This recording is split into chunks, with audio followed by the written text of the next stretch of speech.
Bismillahirrahmanirrahim. Assalamualaikum warahmatullahi wabarakatuh. SPEI, Sejarah Pemikiran Ekonomi Islam. Nah, dari konteks ekonominya sendiri, ekonomi itu apa? Tindakan manusia untuk memenuhi kebutuhan hidupnya. Nah, kita gabungkan ekonomi Islam itu apa? Nah, ekonomi Islam sama dengan makna ekonomi yang tadi ditambah dengan nilai-nilai Islam. Apa sih nilai-nilai Islam? Nah, di sini nilai Islam itu Quran, Sunnah. Ketika membahas SPEI, nah sumber pemasukannya dari mana? Makanya mengapa perdagangan ini bangsa Arab itu kuat hingga sekarang. Mereka sekarang jualan kurma, mereka jualan minyak, mereka jualan pariwisata, itu perdagangan semua. Dan kalau perdagangan ini mati sektor perekonomian mereka. Untuk pajak perdagangan ini untuk bahasa Arabnya dikenal dengan usyr. Nah, lanjut, sumber pemasukan yang kedua adalah visa.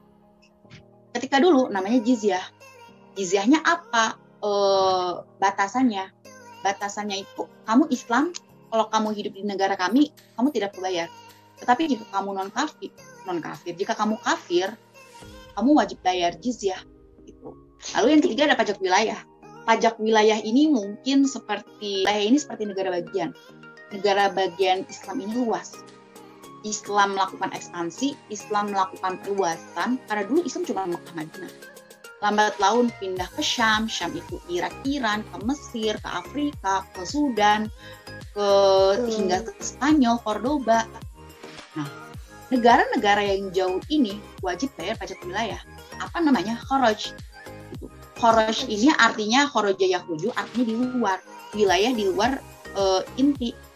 Lalu yang keempat, harta rampasan perang yang dipindahkan, ghanimah atau fai. Bisa dibilang harta rampasan perang ini modalnya orang Islam. Sekarang di bagian pengeluaran fiskal, tadi kita udah bahas pemasukannya, sekarang kita bahas pengeluarannya. Gitu.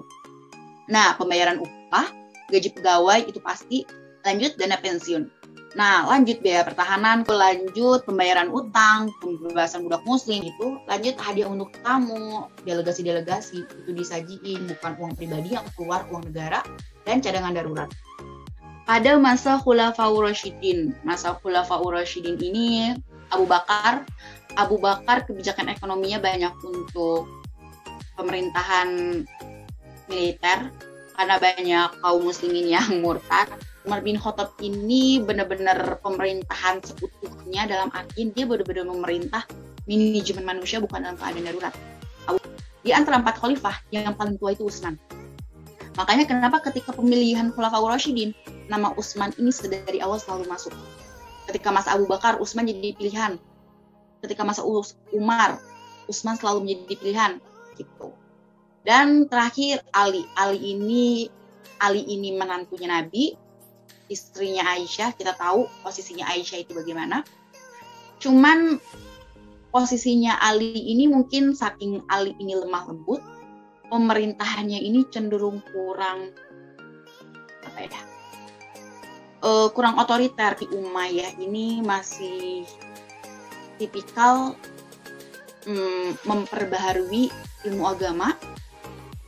Lalu dinasti Abbasiyah ini karena udah ngerasa Umayyah udah ngeberes nih, udah toksik banget pemerintahannya. Nah, dinasti Abbasiyah lah, mereka bertahan 5 abad. 5 abad lama banget dong. Ya enggak? Jadi sepanjang 5 abad itu semuanya berkembang.